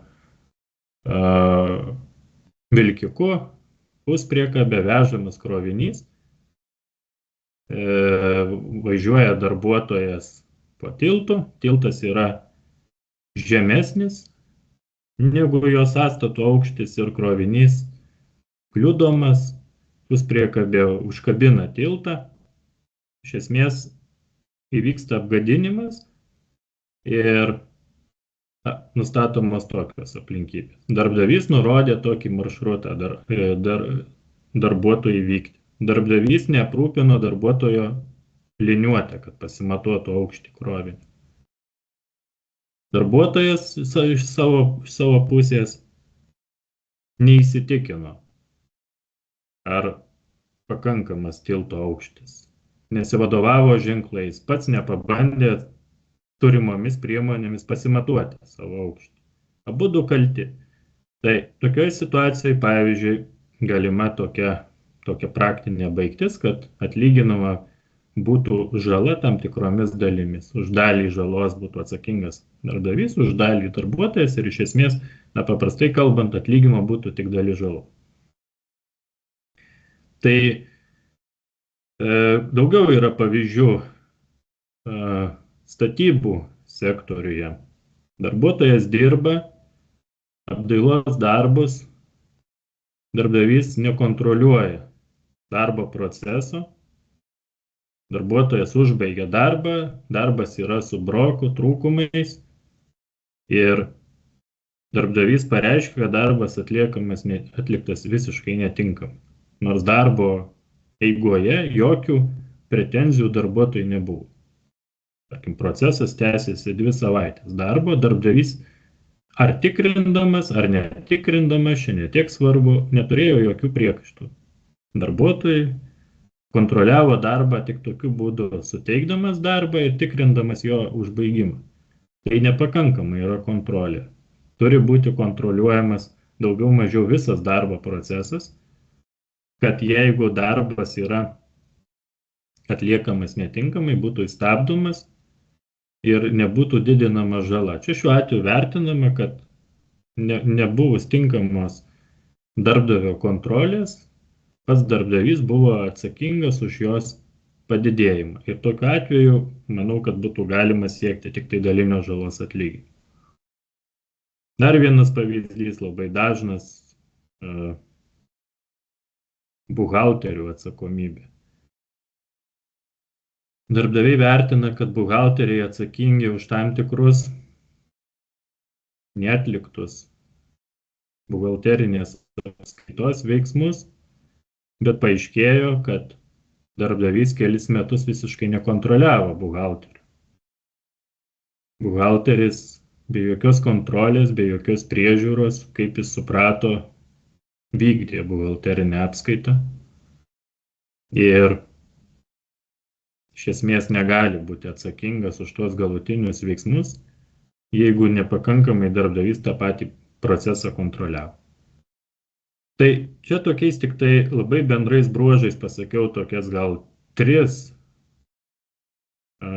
dažniausias sritis, kur nepakankama darbo pareigų kontrolę vykdo darbdavys, taip pat nelabai pakankamai ir prevencija užsiima, tai kada yra vežami kroviniai, kada atliekami statybos darbai arba kada vertinama buhalterio darbo pareigų vykdymas vedant buhalterinę apskaitą. Tas pats galioja ir kitoms sritim, bet šituose sektoriuose labiausiai tas pasireiškia. Tai yra nepakankamas kontroliavimas ir nepakankamas instruktavimas, nurodymų davimas pačiame darbo procese. Dabar, kas dar yra labai svarbu, tai savalaikiškumas. Kada kalbame apie darbo pareigų pažeidimų nustatymą, jų tyrimą, jų teisinį vertinimą. Paskui galiausiai, kada kalbame apie darbo pareigų pažeidimus sukeltos žalos atlyginimą, kontroliuojam, administruojam atlyginimo procesą, jį įgyvendinam, viską reikia daryti savalaikiai. Iš tikrųjų, visas šitas procesas yra atskiri tam tikri veiksmai, kurie turi būti atliekami tam tikrų metų. Tai visas šitas procesas turi savo etapus, savo stadijas. Ir atitinkamus veiksmus, už kuriuos yra atsakingas darbdavys, reikia atlikti būtent toje stadijoje, kurioje yra nustatyta. Paprastai kalbant, jeigu mes kalbam apie teismo procesą, tai grubiai kalbant, paprastai visiškai yra ieškinys, reiškia stadija, kada galima pareikšti ieškinį. Ir pareiškus ieškinį, teismas jį priima, iškelia bylą, nagrinėja bylą, priima sprendimą, galima paduoti apeliaciją, kasaciją. Tai šitame procese yra skirtingi terminai, ką galima padaryti. Yra terminas, kada atsiliepimą galima pateikti ieškinį, kada galima paduoti apeliacinį skundą, kada galima paduoti kasacinį skundą ir niekas nedaroma atvirkščiai. Ir savo laiku. Iškėlus bylą iš karto nerengiamas jau apeliacinis skundas, kol nėra sprendimo. Tai viskas turi savo eilę. Tai atitinkamai ir čia reikia daryti savalaikiai visus veiksmus. Praktika rodo, kad darbdaviai neatlikus savalaikiai šių svarbiausių veiksmų, kuriuos aš ką tik išdėsčiau, gali būti neįmanoma arba tinkamai pažeidimo nustatyti, arba neįmanoma tinkamai įforminti ir galiausiai negalima tinkamai administruoti žalos, tai paprasčiausiai atgauti žalos atlyginimą. Daugeliu atveju lemia, čia dabar kalbu apie jau darbdavio netikslumus ir problemas, kurias pats darbdavys savo veiksmais iš esmės arba neveikimus susikūrė, tai dar viena iš tų formų, kaip kalbėjau, prie netinkamos prevencijos, prie netinkamo rizikos valdymo, tai yra neatlikimas laiku, ką reikia atlikti. Tai turi teisinę reikšmę. Jeigu darbo pareigų pažeidimas neįforminamas, kalbėjau apie jo įforminimą, kaip jis turėtų būti įforminamas, paprastai kalbant, jeigu pažeidimas neįformintas, tai yra nepareikalauta pasiaiškinti darbuotojui. Nėra supažindintas darbuotojas, kad jo pažeidimas nustatytas. Atitinkamai jokių veiksmų tyrimo neatliko darbdavys. Tai teisiškai tai vertintina, kad pažeidimas nepadarytas, nes pažeidimas nėra nustatytas. Nebuvo atlikta tai, kas buvo reikalinga atlikti. Teisiškai pažeidimas yra nepadarytas. Faktiškai pažeidimas padarytas, gali netgi aiškiai būti nustatoma, kad jis yra padarytas, bet teisiškai tai nebūtų padarytas, nes jis neturėtų teisinės reikšmės. Tinkamai neįforminus pažeidimo, neįmanoma jam sukurti teisinę reikšmę. Tai yra, kad jis būtų pagrindas žalos atlyginimui. Vėlgi, kada kalbam apie žalos atlyginimą, visus etapus, kaip atlyginama žala, tarkim, įskaita atliekama iš darbo užmokesčio. Tai ją irgi reikia atlikti savalaikiai. Įstatymas nustato terminus, įstatymas nustato procedūras, iš dalies praktika įdiegia visą tą tvarką, kada ką atlikti. Tai yra tam tikri bendrieji terminai, gal terminų, tie teoriniai apibūdinimai nėra šito seminaro dalykas, nes kalbėjau, kad labiau kalbėsiu apie praktinės pusės, praktinę problematiką, o ne teorinius teiginius, bet iš esmės yra ir terminų tam tikri ribojimai, bet kas daug svarbiau yra šiuo atveju, tai yra nėra savalaikio supažindinimo darbuotojų. Daugeliu atveju negalima pasiekti tam tikrų teisinę reikšmę turinčių rezultatų vien dėl to, kad laiku savalaikiai neinformuotas darbuotojas apie vėlgi tam tikrus darbdavio veiksmus. Visi šie veiksmai, kuriuos aš nurodžiau, tai yra pažeidimų nustatymo, įforminimo veiksmai, išskaitų veiksmai. Jie turi būti atitinkamai įforminti ir apie juos turi būti darbuotojas informuotas ir supažindintas, nes jis turi turėti galimybę visų pirma būti išklausytam, savo poziciją pateikti. Antra, ginčyti, jeigu nesutinka. Kita vertus, supažindinus darbuotoją iš anksto galima žinoti jo poziciją. Kai tas nepadaroma laiku, trūksta informacijos darbuotojai, netinkamai forminami, nepilnai forminami dokumentai, prarandama galimybė dar pirmuosiuose etapuose šito proceso, tai yra žalos atlyginimo proceso, sužinoti darbuotojo nuomonę, darbuotojo poziciją. Galbūt darbuotojas geranoriškai sutinka su žala ir darbo pareigų pažeidimu ir nėra jokios prasmės labai daug formalizuoti tų dalykų. Arba jis aiškiai nesutinka ir tada atitinkamai irgi pasiruošti turbūt galimam ginčui. Todėl reikėtų savalaikiai visus veiksmus atlikti kuo anksčiau. Reiškia, darbo pareigų pažeidimą ištirti kuo greičiau, informuoti darbuotoją apie tyrimo rezultatus kuo anksčiau, žalą nustatyti irgi kuo anksčiau ir informuoti apie tą žalą darbuotoją irgi kaip įmanoma greičiau. Ne vien dėl to, kad trumpi gana terminai yra visų šitų etapų reguliuojami įstatymo, bet ir, kaip minėjau, kad sklandesnis būtų ir pats procesas ir didesnės galimybės laimėti darbo ginčą, jeigu ginčas kiltų. Labai yra svarbu tai, kad kada atliekamas darbo pareigų pažeidimų tyrimo procesas, žalos vertinimo procesas, žalos atlyginimo procesai vykdomi. Labai yra svarbu tai, kad reikia vertinti situaciją kaip nestandartinį ir visada ruoštis ginčui. Iš tikrųjų, darbo ginčai yra labai dažni. Vieša informacija yra tokia, kad kiekvieną dieną yra netoli 1000 eurų, neišnagrinėtų darbo ginčų. Ką norėjau apie eurus pasakyti, kad daugelio tų ginčų suma irgi jau viršyje 1000 eurų. Tai dažniausiai nesmulkūs ginčai, nėra taip, kad yra labai daug smulkių ginčų.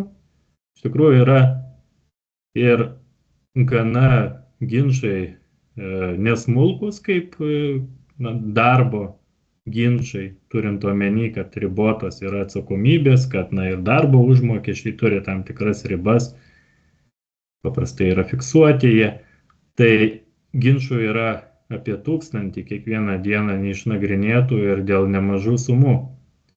Išnagrinėjus tuos ginčius, kiekvieną dieną jie nagrinėjami, beveik darbo vėl prisipildo tas pats sąrašas ginčių. Reiškia, kiekvieną dieną mes turime apie 1000 darbo ginčių, jų yra labai daug.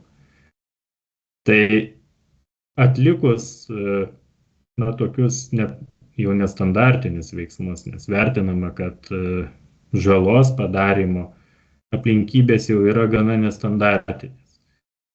Reikia visada daugiau mažiau pasiruošti galimam darbo ginčui, nes jis gali kilti. Darbuotojai dažnai nesutinka su žalos atlyginimu, net jeigu ir pripažįsta žalą, nes dar gajus yra darbo santykiuose darbuotojo įsitikinimas, kad darbdavys turi vis tiek atlyginti žalą, net jeigu ir darbuotojas yra kaltas. Arba darbuotojas yra neatsargus ir jis supranta taip tik tai subjektyviai tą kaltę, kad tos kaltės nėra, tiesiog jis gal neatsargus buvo šitoje vietoje. Ir daugelis darbuotojų mano, kad vis tiek darbdavys turėtų atlyginti žalą, net ir esant tokiai situacijai.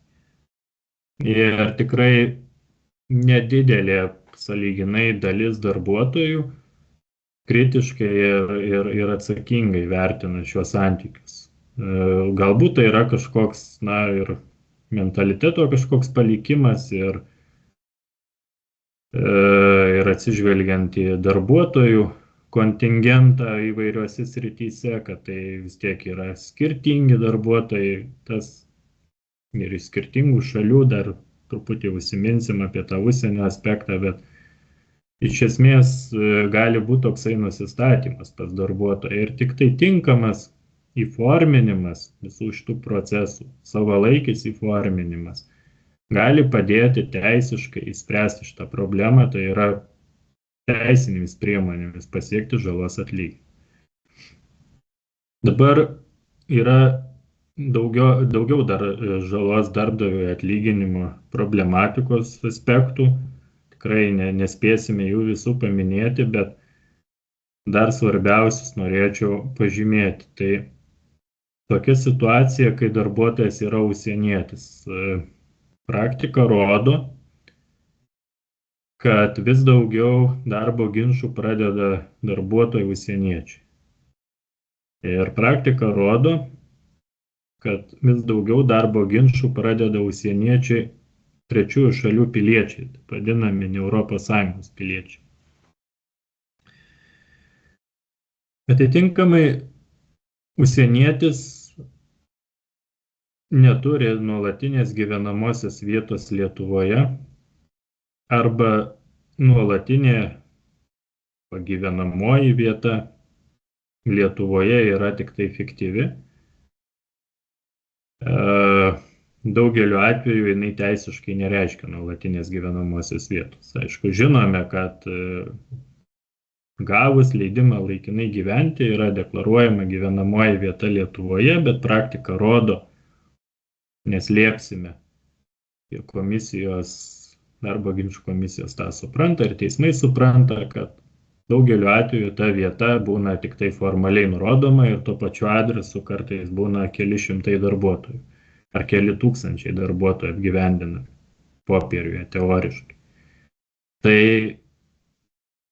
čia yra faktinis vertinimas, teisiškai dažniausiai vertinama, kad trečiųjų šalių piliečiai nuolatinės gyvenamosios vietos Lietuvoje neturi.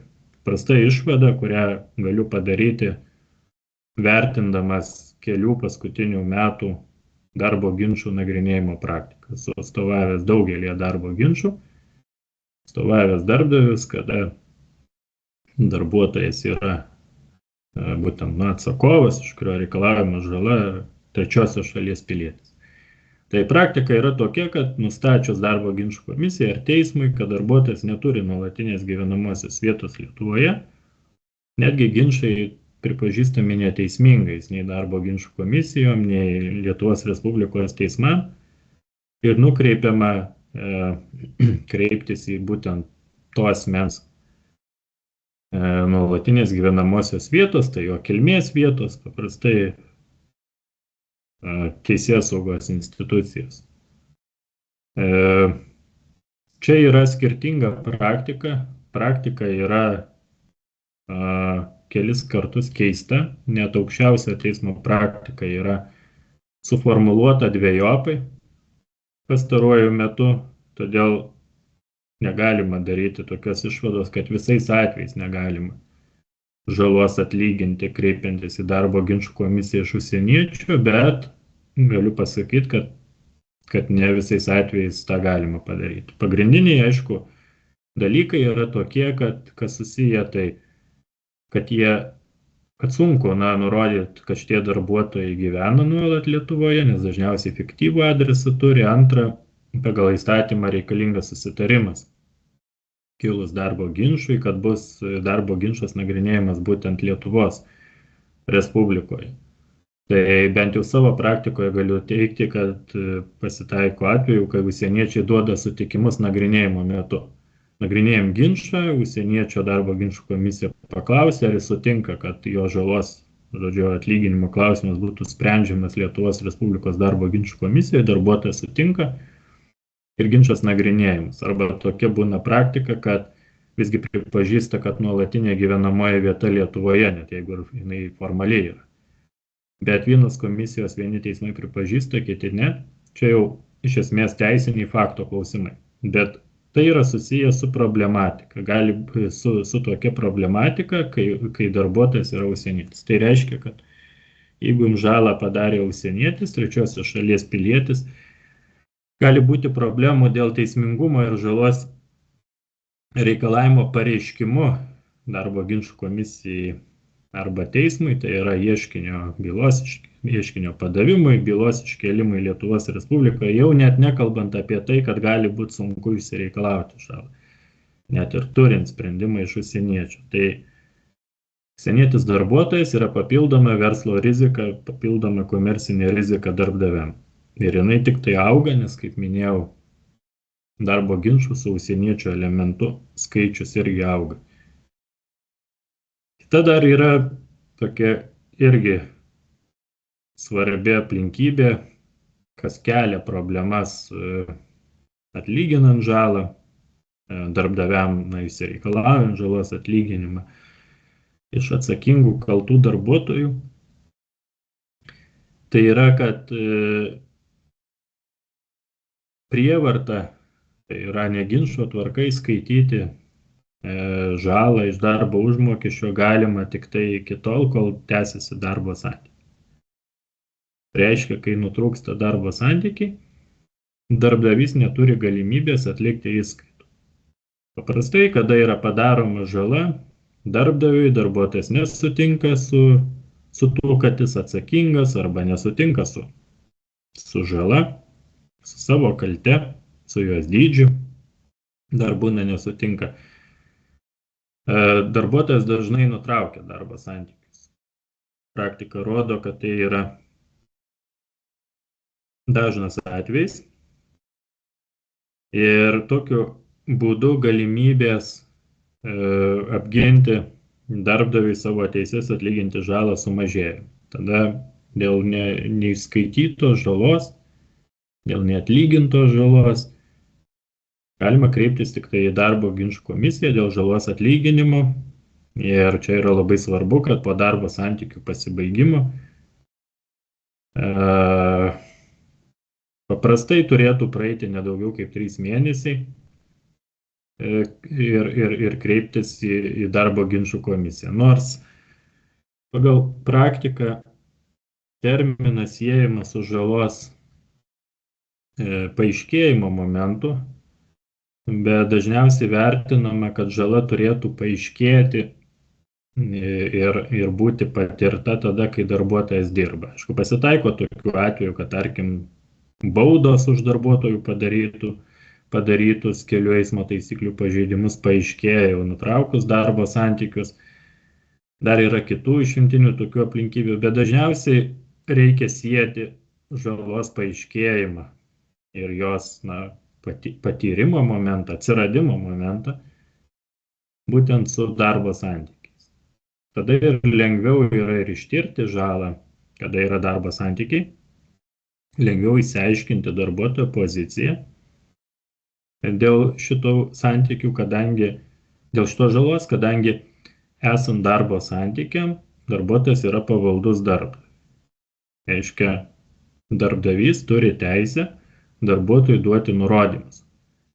Ir nurodymai gali būti ne tik tai dėl darbo pareigų vykdymo, tai yra tiesioginių darbo funkcijų, bet ir, šiuo atveju, kaip ir tema yra mūsų, dėl žalos atlyginimo, teisinių klausimų, administravimo galima duoti nurodymus ir organizacinio procedūrinio pobūdžio. Įvairius darbuotojams pateikti paaiškinimus, pateikti duomenis tam tikrus, suteikti informaciją, pareikšti ar sutinka ar nesutinka dėl tam tikrų darbdavio veiksmų įforminimų. Tai dažniausiai, kad įmanoma tą padaryti tik tai esant darbo santykiui.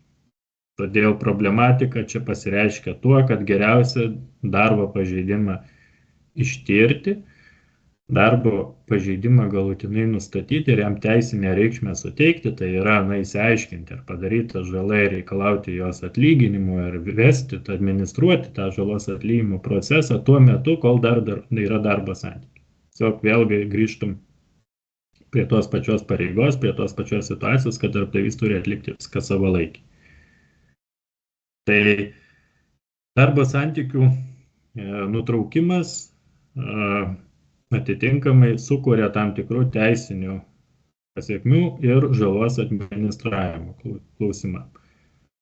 Ir turbūt kaip ir vienas iš paskutinių dalykų, ką norėjau pasakyti, turbūt pailiustruoti realia byla arba realiu atveju, daug tokių panašių bylų yra buvę, bet realiu atveju pailiustruoti vieną, tarkim, situaciją, pateikti, kaip galima suvaldyti arba kaip tik negalima suvaldyti žalos administravimo ir kai netinkamai administruojama žala gali sukelti netgi didesnę žalą, negu apskritai jos būtų nereikalavimo. Taip yra įmanoma, tai pavyzdys gali būti toksai. Imkim tiesiog lengviausia sritis dėl žalų. Transporto sektorius, darbuotojas, vairuotojas apgadina vairuojamą darbdavio jam perduotą vilkiką ir, tarkim, padaro 4000 eurų žalą. Vilkikas draustas, bet kasko draudimu, bet taip išėjo, kad draudžiamasis įvykis neužfiksuotas, iš esmės nesuvaldė darbdavys rizikos, pirmajame etape nepasinaudojo draudimo santykiais ir rizika žala didesnė negu franšizė, o tiesiog žalos dydis. Žala 4000 eurų. Darbdavys, ką jis gali padaryti? Žinoma, jis nustato, ištiria, įsiaiškina viską, kaip mes ir kalbėjom, kol kas darom prielaidą, preziumuojam viską gerai. Viską idealiai ištiria, viską įsiaiškina, surenka visus įrodymus, kaltės patvirtinimus, darbuotojas kaltę pripažįsta. Tuo momentu, nes jis gali pakeisti savo nuomonę, pripažįsta kaltę iš esmės, bet mano, kad jis žalos neturi atlyginti, nes jo toks mąstymas, supratimas, kad jis neatlygins. Arba jis negali jos atlyginti.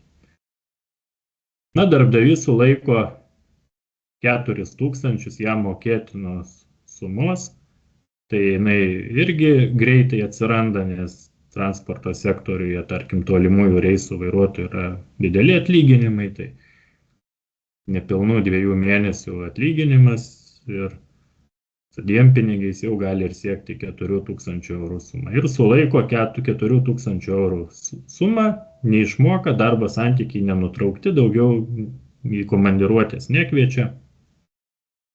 Darbuotojas į darbą neina, darbdavys į darbą nekviečia, darbdavys patyrė 4 000 eurų žalos atlyginimą, darbuotojas negavo 4 000 eurų savo darbo atlygio ir darbdavys mano, kad yra viskas teisingai, žodžiu, ir nieko netlieka, jokių veiksmų.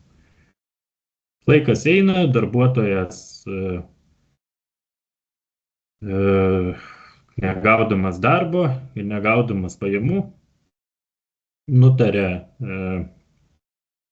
įsidarbinti kitoje įmonėje, susiranda kitą darbdavį, jo specialybė paklausė, susiranda kitą darbdavį, pradeda dirbti arba jau susitarė, čia dėl jo skirtumo nėra, nedraudžia darbo santykių pas du darbdavius darbo kodeksas, bet iš esmės parašo prašymą nutraukti darbo sutartį pagal 55 straipsnio 1 dalį, be svarbių priežasčių, iš esmės per 20 dienų darbdavys privalo jį atleisti.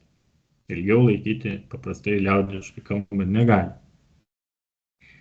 Dabar per tas 20 dienų darbdavys gali pasikonsultuoti ir spręsti tą problemą, arba gali padaryti savo blogiau ir prisidaryti daug problemų. Tai kalbėsim, kaip gali blogai pasidaryti, o kaip gali gerai, jau kalbėjau, spręsti šitos klausimus. Tai darbdavys, gerai spręstų, jeigu tinkamai administruotų žalą. Tai nes tinkamai neadministruoja žalos, jis panaudojo savigyną, sulaikymą ar įskaitimą, nesvarbu, gali buhalterijai įskaityti tą sumą, atseit nulis ir skolos. Arba pritaikyti savigyną. Pritaikė ir pakeitė darbdavį, turi darbuotojas nutraukti. Ir darbuotojas darbo santykius nutraukia ir galutinio atsiskaitimo neatlieka. Praeina 2,5 mėnesio, darbuotojas vis tiek negauna savo 4 000 atlyginimo, kreipiasi į darbo ginčų komisiją. Kol paskiria darbo ginčų komisija posėdį ir kol išnagrinėja, paaiškėja, kad jau 4 mėnesiai yra praėję nuo darbo santykių pabaigos. Ir rezultatas yra toksai, kad darbo ginčų komisija vienareikšmiai, jeigu bus tai padaryta, priims tokį sprendimą.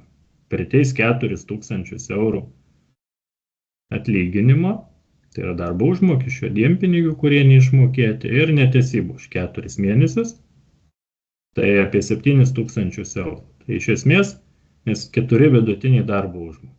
Netesybos yra vidutinis darbo užmokestis per uždėlstų mėnesių skaičių. Kadangi 4 mėnesius uždirsi atsiskaityti, nuo atleidimo iš darbo dienos, reiškia, rezultatas yra minus 11 000. Vietoj to, kad būtų 4 000 nuostolių, darbdavys patiria 11 000 nuostolių dėl to, kad taikė savigyną ir įskaitymą.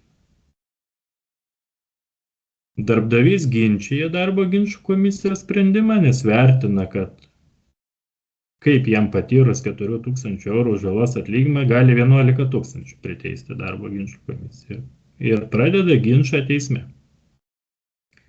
Kol teismas nagrinėja ginčą, dar praeina metai kokie laiko, gal 8 mėnesiai pirmo instancijų, ir paaiškėja, kad darbuotojas visiškai teisus, nes iš to situacija visiškai yra teisus ir bylą laimi be abejo. Nes savigyna negalima arba įskaitimas. Ir kas atsitinka, paskaičiuojamos netesybos jau ne už 4 mėnesius, o už 6 mėnesius. Kadangi maksimalios netesybos yra 6 mėnesiai nuo atleidimo iš darbo dienos. 6 kart, žodžiu, apie 10 000 netesybos vidutinis atlyginimas, nes vairuotojų yra arti 2 000 vidutinis atlyginimas su mokesčiais. Išeina 10 000 plus tie 4, žodžiu, 14 000. Toks rezultatas. Tai aišku, dar bylinėjimas išlaidos nekalbame. Tai iš esmės, ką aš norėjau pasakyti, kad netinkamai atlikus tuos veiksmus, kuriuos patariau atlikti, arba atlikus tuos veiksmus, kuriuos sakiau, kad draudžia įstatymas atlikti, galima susidurti su tokia situacija, kad ne tik tai žala yra neatlyginama, bet ir kelis kartus patiriama daugiau nuostolių negu žalos dydis, vien dėl to, kad jinai yra netinkamai administruojama. Va dėl to tokią temą aš parinkau šiandieną apie ją pasikalbėti, nes va tokių bylų, kaip paskutinę aš apibūdinau, tikrai yra buvę ir ne viena. Tai mano tikslas, kad darbdaviai nepakliūtų į tokias situacijas ir kad vietoj, paprastai kalbant, minus 14 ar ten 11 tūkstančių, 10 to bendro rezultato būtų paprasta situacija. Netgi pabandyta visus tos 4 tūkstančius, galbūt per ilgesnį laiką, bet atgauti iš darbuotojo ir nepatirti jokių papildomų išlaidų. Tas yra gana realu, bet svarbiausia šitoje vietoje, kada kalbame apie klaidas ir apie netinkamą gal administravimą, nesusikurti žalos daugiau negu jos padaro darbuotojas. Nes daugeliu atveju netinkamas žalos administravimas, kaip sakiau, sukelia daugiau tos žalos. Tai atlikus viską savalaikiai, didesnė tikimybė yra apskritai pasiekti žalos atlyginimą, darbdavių atžvilgių čia kalbu, atitinkamai nepasidaryti savo situacijos dar problematiškesnės ir keblesnės. Iš esmės, todėl, kaip seminaro pradžioje minėjau, šita tema, šitie klausimai ir yra vieni sudėtingiausių darbo teisėje, kadangi jie darbdaviui gali sukelti daug rūpesčių, problemų ir finansinių neigiamų pasiekmių, tuo atveju, jeigu netinkamai administruoja. Todėl galiu pasakyti, kad neretai netgi darbdaviai pasirenka neįforminti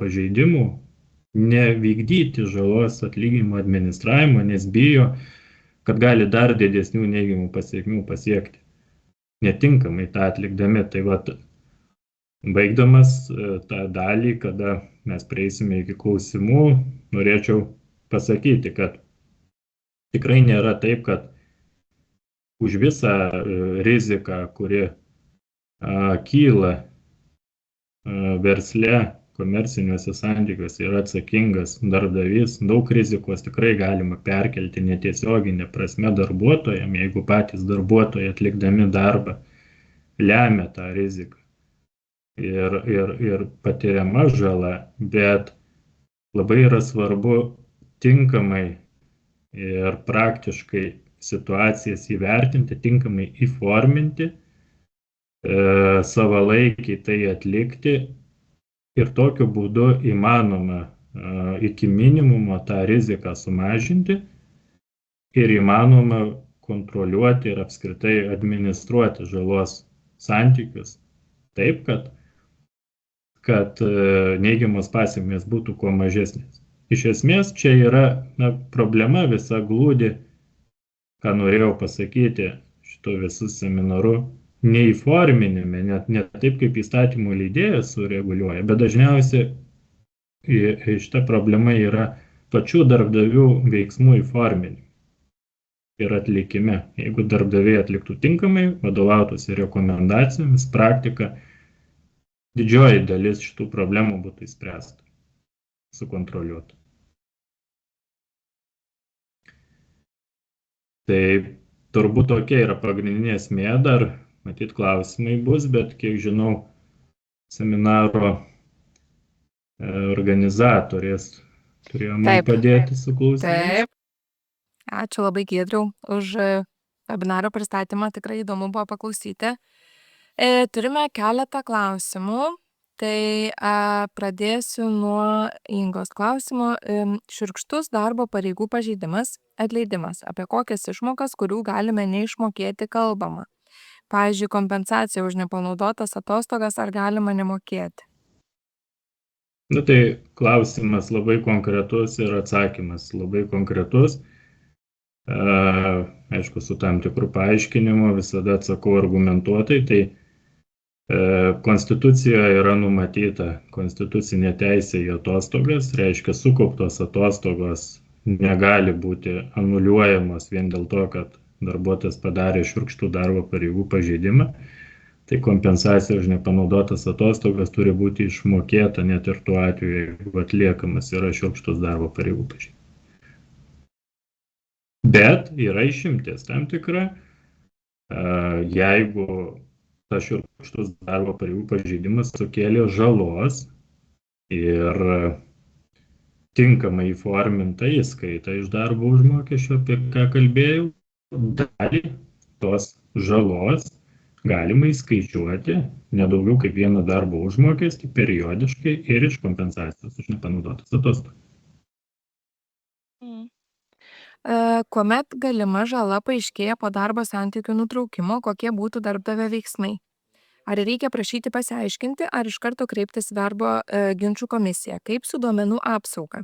Jei žala susijusi su trečiųjų asmenų sveikatos duomenimis, prie kurių nedirbantis buvęs darbuotojas, pavyzdžiui, gydytojas ar slaugytojas, neturi galimybės prieiti ir darbdavys negali jų atskleisti, kokiu būdu atlikti žalos dydžio pagrįstumo tyrimą?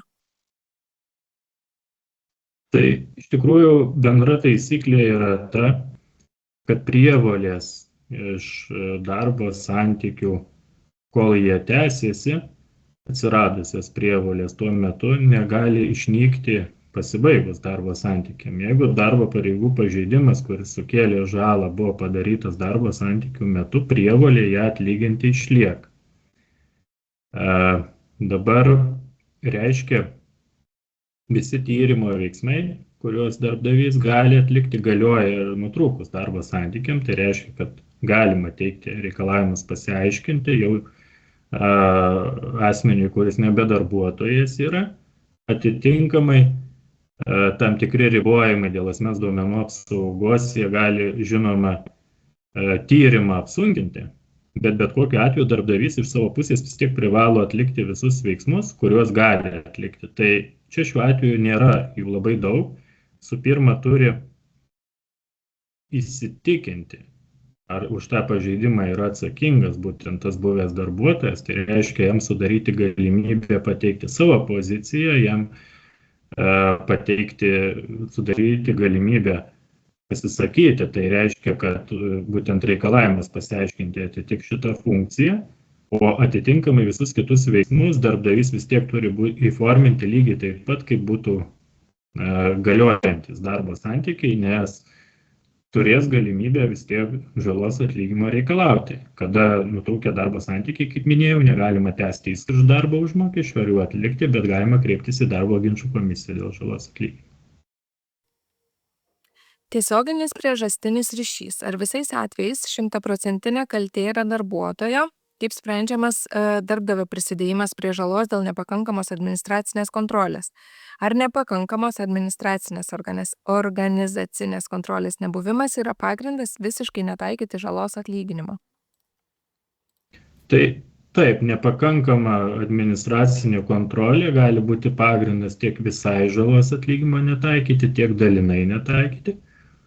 Toliau tiesioginis priežastinis ryšys kiekvienu konkrečiu atveju yra vertinamas skirtingai ir atskirai atsižvelgiant į aplinkybės, bet dažniausiai yra vertinama ne tik tai darbdavio veiksmai, kiek jie sudarė sąlygas žalai atsirasti, bet taip pat ir vertinama kitų asmenų ar kitų aplinkybių veiksmai. Ir jeigu darbdavys įrodo, kad tai, ką jis privalo atlikti, jis atliko, tai net jeigu ir tos kontrolės buvo nepakankamai, nebūtinai reiškia, kad nėra tiesioginio priežastinio ryšio, tik tai gali būti vertinama, kad žala yra visa atlygintina, bet už dalį iš jos yra atsakingas darbdavys ir tai gali lemti dalinį tik tai atlyginimą. Noriu pasakyti, kad labiau yra sprendžiama, kad nesant tiesioginiam priežastiniam ryšiui, kad ne žalos yra mažiau padaryta, už kurią atsakingas darbdavys, bet tiesiog atlyginimo principai gali skirtis ir mažiau atlyginama pačios žalos dėl to, kad pats darbdavys yra atsakingas už dalį. Ar kontrolės nebuvimo atveju darbuotojas turi atlyginti darbdaviui žalą, nors pareigybės aprašyme yra numatyta, kad atsako už įstatymų pažeidimus vykdant savo veiklą? Tai vėlgi tas pats, kiekvienu konkrečiu atveju kontrolės nebuvimas gali mažinti atlygintiną žalą. Tai kada gali darbdavys naudoti įskaitų būdą žalai atlyginti? Kol nenutraukti darbo santykiai, tol jis ir gali. Jei transporto priemonė ir krovinys yra apdraustas, ar gali darbdavys daryti išskaitą? Jeigu yra apdraustas, tai iš esmės reikėtų pirmiausia pasinaudoti draudimo apsaugą. Tai iš esmės darbdavys čia yra atsakingas, kad ta draudimo apsauga būtų pritaikyta. Jeigu darbdavys nėra atsakingas, kad draudiminė apsauga nepritaikyta, nesuveikia, tokiu atveju galima, nepaisant to draudimo, reikalauti žalos atlyginimo. Jeigu draudimo apsauga suveikia, tai darbuotojas yra atsakingas tik tai už tiesioginę darbdavio žalą. Paprastai tai yra franšizė. Tai yra ta dalis, kurios draudikas nedengia. Tai klausimų būtų tiek. Ačiū labai visiems už klausimus, ačiū visiems už gausų dalyvavimą. Labai ačiū Giedriui už išsamų praktiką grįstą pristatymą, pasidalintas įžvalgas ir atsakymus į dalyvių klausimus. Įrašas bus patalpintas iPro svetainėje, nuorodą pasidalinau čia atskiltyje ir labai kviečiu registruotis į artėjančius webinarus, kurių galbūt planuosime dar ir su Giedriumi. Tai palinkėsiu visiems gražios dienos. Dar kartą ačiū labai Giedriau tau ir iki malonaus.